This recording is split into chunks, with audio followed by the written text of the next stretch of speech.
Hello, my name is William Henderson. I am the senior pastor of the Morning Star Missionary Baptist Church. I want to welcome you to our services this morning. We hope and pray that during this service, your heart will be touched.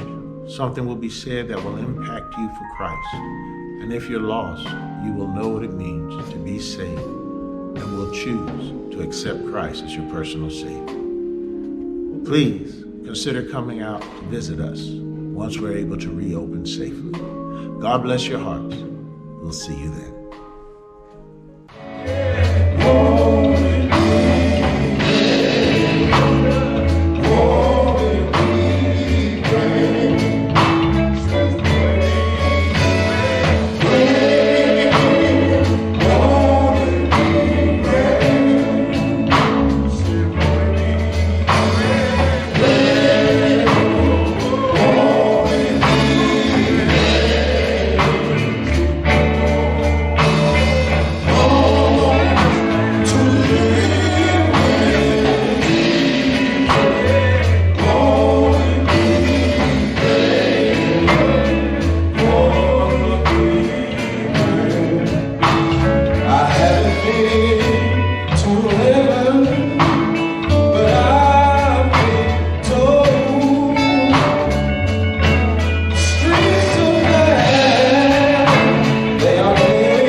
Good morning, my brothers and sisters. Welcome to the Morning Star Missionary Baptist Church worship service this Memorial Day weekend. I want to say to every one of our members, as well as anyone who may be viewing this video, if you have at all served in the armed forces, we are grateful unto you. We want to give you a big thank you for your service, what you have done, the sacrifices you have made so that we can enjoy the freedoms that we do now enjoy.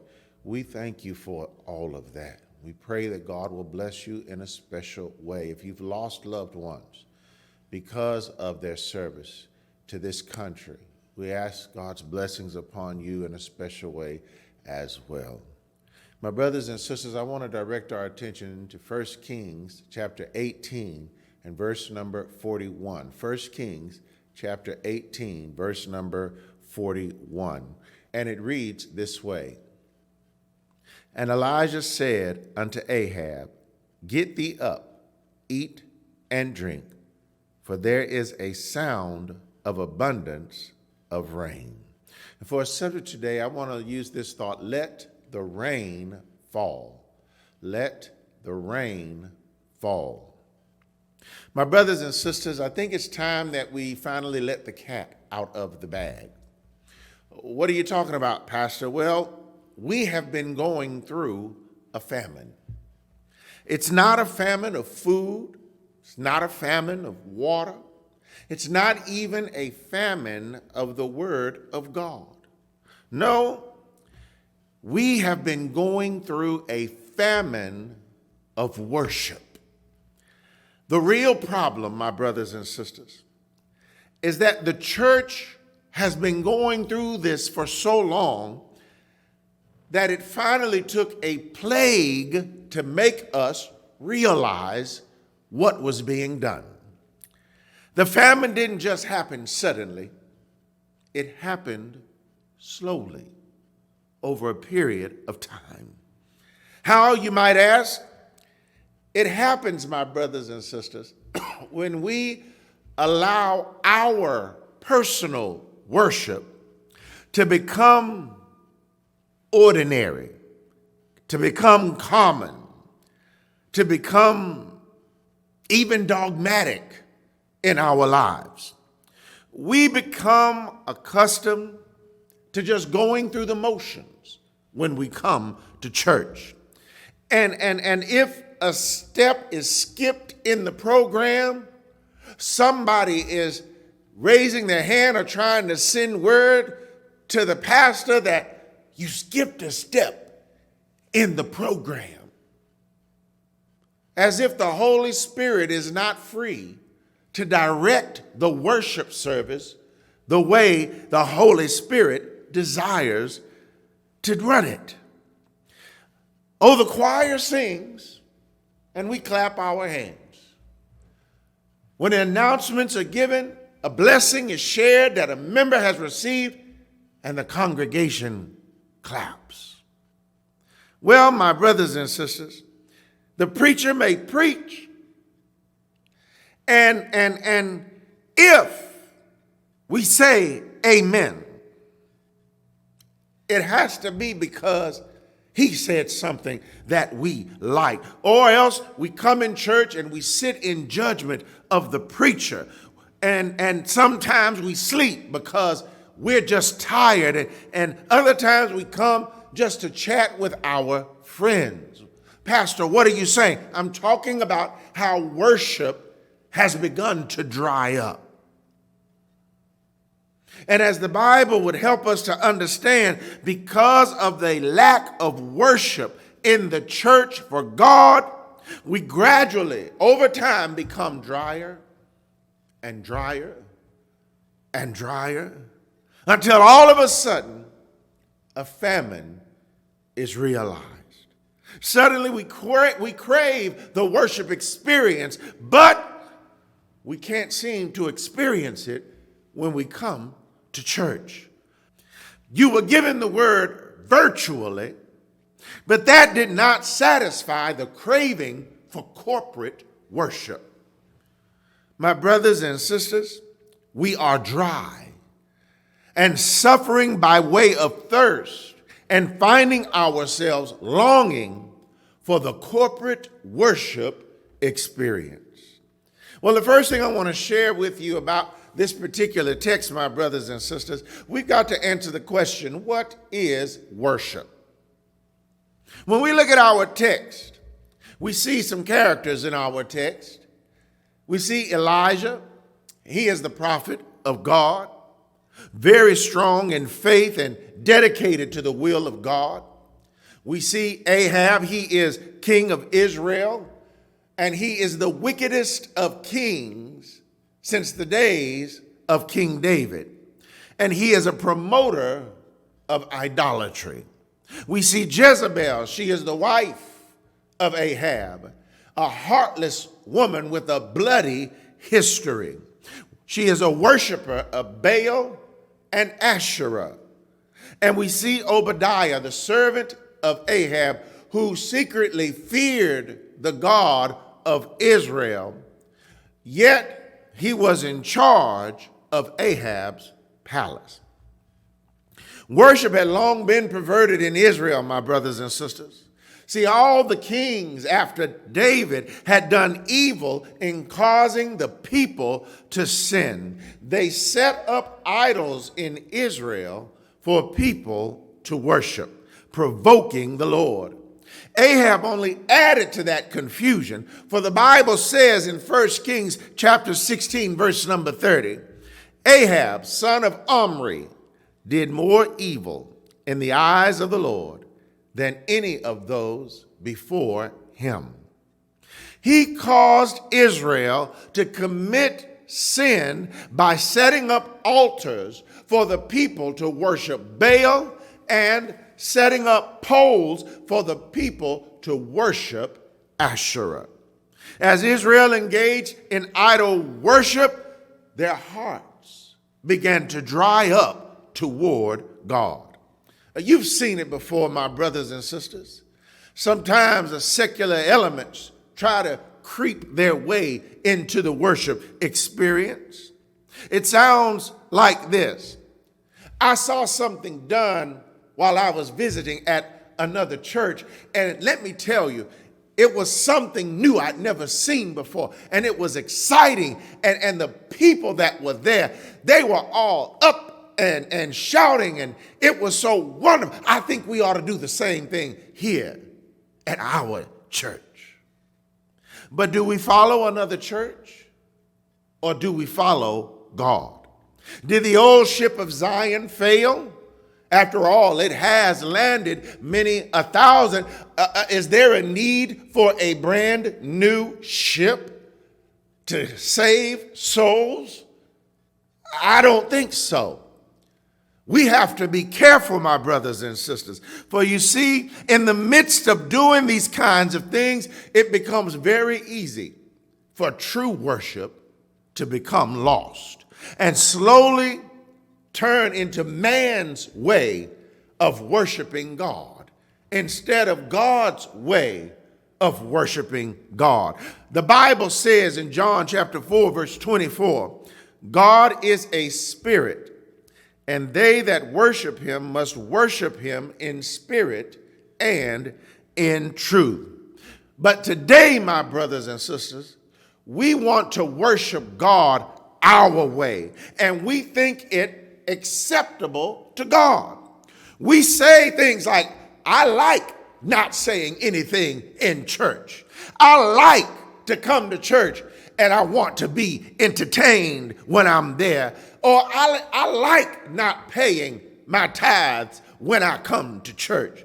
No, you came to worship God, the creator of heaven and earth, of all things seen and unseen. Psalm 150 verse number 1 tells us this. Praise ye the Lord. Praise God in his sanctuary. Praise him in the firmament of his power. Praise means to make noise, but I want to worship him my way. Look with me at Psalm 150 verse 6. It says, let everything that hath breath praise the Lord. Praise ye the Lord. He didn't say praise your idol. He didn't say praise me any way you want, but he told us to praise him. And as the scriptures say, we are supposed to do it in spirit and in truth. Praise, my brothers and sisters, has some noise to it. But that's not the only thing that I see in this text helping us to understand what is worship. I also see worship put to the test. Ahab did not like Elijah. Why? Because of what Ahab said to Elijah. Come with me, 1 Kings chapter 17, verse number 1. Now Elijah the Tishbite from Tishbe in Gilead said to Ahab, as the Lord, the God of Israel lives, whom I serve, there will be neither dew nor rain in the next few years, except at my word. Elijah was in effect saying that if you want the Lord's blessings, you're going to have to come to me. Immediately after saying this, God hid Elijah in a ravine on the east side of the Jordan. Why did God hide his prophet? Because Ahab did not believe Elijah's words. And as the rivers and the streams began to dry up, Elijah's words continued to echo through the mind of Ahab, getting louder and louder. As things progressively got worse, Ahab's words became louder and louder. He said, there'll be neither dew nor rain for the next few years, except at my word. That's a terrible feeling, my brothers and sisters. You and I have experienced it before. Our parents told us, don't do this, don't do that, don't go here or don't go there. And what did we do? Everybody else was going. We went anyway. And then something happens. And now we know that we're in trouble. And what do we hear echoing in our heads? Mama told me not to. Daddy said don't go there. And it's a terrible feeling because you know you're going to have to face mama and you're going to have to face daddy. The children of Israel, they still had their idols. But now their idols and their worship of them was being put to the test. No doubt, my brothers and sisters, they continued to call upon their idols, but they also began to discover that their idols were worthless. Once the famine became bad enough, Ahab began to try to find Elijah. We've been out of corporate worship for a year and 3 months, and do we not thirst for the corporate worship experience? And though Ahab searched, he could not find Elijah. But the Bible tells us that in the 3rd year of the famine, God sent Elijah to Ahab, saying that he would send rain upon the earth. Right now, my brothers and sisters, aren't you glad that God did not allow this plague we've been going through called COVID-19 or coronavirus to last for 3 years? Could you imagine what the numbers would be like if he had allowed it to rage for 3 whole years? If you feel about worship, my brothers and sisters, like I do, I can't wait until next Sunday. I can't wait for the corporate worship experience. But there's yet one more thing I see in this text that I want to share with you today. I see where worship is restored. In the 3rd year of the famine, God sent Elijah to Ahab to let him know that he was going to send rain upon the earth. Now, Ahab and Obadiah at that time had gone out searching for grass for Ahab's horses and donkeys so that they might eat and not perish because the famine had become so great. And Obadiah, while he was out looking for grass, happened to come across the prophet Elijah. And Elijah sent him back to Ahab with a message saying, I will meet with him this very day. Now, when Ahab met Elijah, look at what he said. 1 Kings chapter 18, verse 17. And it came to pass, when Ahab saw Elijah, that Ahab said unto him, Art thou he that troubleth Israel? Ahab, my brothers and sisters, was blaming Elijah for the terrible predicament that they were in. But look at what Elijah said. Come with me to the very next verse, verse 18. And he answered, I have not troubled Israel, but thou and thy father's house, in that ye have forsaken the commandments of the Lord, and thou hast followed Baalim. So Elijah tells Ahab to summon 850 prophets and meet him at Mount Carmel. Now, I know somebody's going to say, wait a minute, Pastor. It was 450 prophets. I don't want you to think I'm lying to you. So I want you to come with me to the very next verse. Verse 19. Now therefore send and gather to me all Israel unto Mount Carmel. Look at this. And the prophets of Baal, 450. There's your 450. And the prophets of the groves, 400, which eat at Jezebel's table.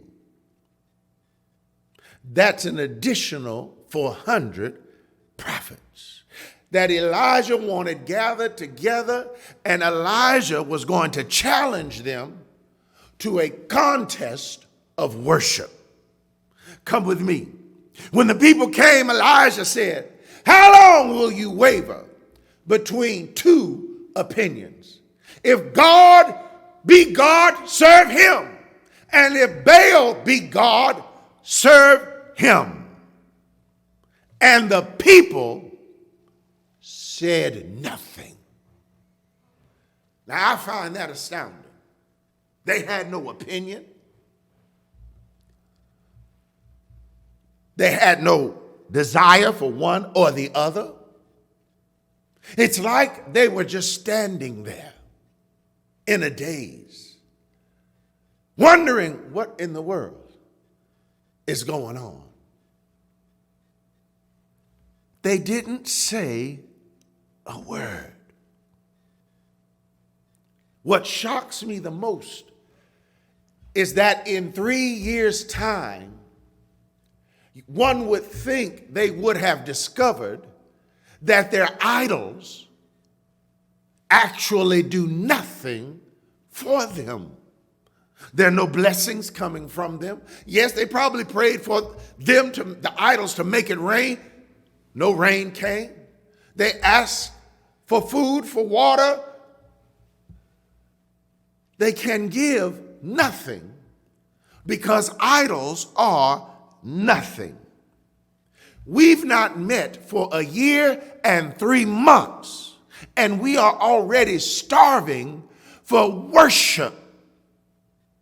Elijah challenged the prophets of Baal and told them to make a sacrifice and to call upon their God, and that he would do the same, except he would call upon the name of the Lord.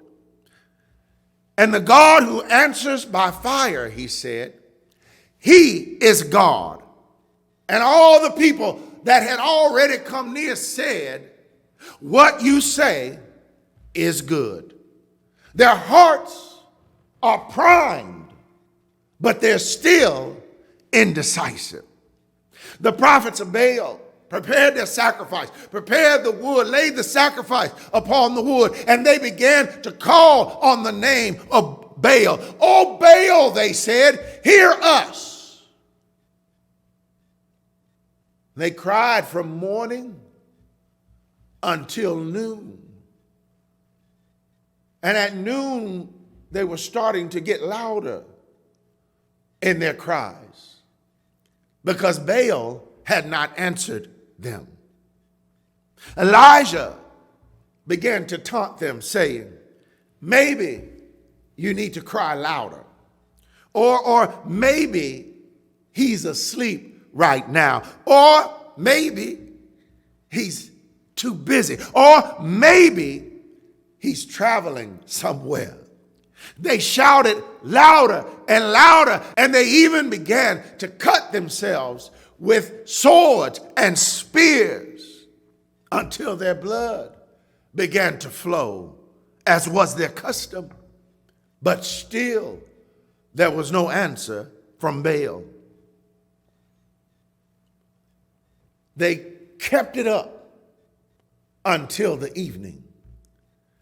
But at evening, Elijah called the people unto himself. He repaired the altar of the Lord, for you see, it had fallen into disrepair because nobody worshiped there anymore. He took 12 stones, one to represent each of the tribes of Jacob, the 12 tribes of Israel. Why did he take the stones? He wanted them to know that nobody was going to be left out. He dug a deep trench round the altar, setting everything in its place. And then he does something astounding. He commands them to fill 4 barrels of water and to pour all 4 barrels of water upon the sacrifice, upon the wood, upon the stones. And what happens next? He said, do it again. So they filled 4 more and poured them a second time. And he said, do it again. And for a third time, they filled the 4 barrels and poured all 4 a third time upon the sacrifice and the altar. So much water that the water soaked the ground and filled the trench that he had dug around the altar. Then he prayed, calling upon the name of the Lord. And he only called one time. And the Bible says that a fire fell from the sky and it consumed the sacrifice. It consumed the wood. It consumed the 12 stones. It consumed the soil that was soaked with water. And the Bible says that the flames thereof licked up the water that had filled the trench. And when the people saw what was done, it was the people who cried, the Lord, he is God. And by Elijah's command, they took all the prophets down to the Kishon Valley and they slew them there, eliminating the confusion, eliminating the pestilence, eliminating the evil, eliminating the idol worship. Then you got to look at what Elijah did. Come with me to our text, 1 Kings 18 and 41. And Elijah said unto Ahab, get thee up, eat and drink, for there is a sound of abundance of rain. What Israel once was, she was about to become again. Oh, let the rains fall. What worship once was is about to come again. For there is the sound of abundance of rain. Just as the stones were consumed, all 12 tribes would now know that God had accepted them. And the water, if you didn't catch it, 4 barrels, 3 times, 12 washings, every tribe washed of their sins and made whole again and brought back into a right relationship with God. My brothers and sisters, they were accepted by God. He was saying, I have brought you back unto myself. And they had declared, the Lord, he is God. The Lord, he is God.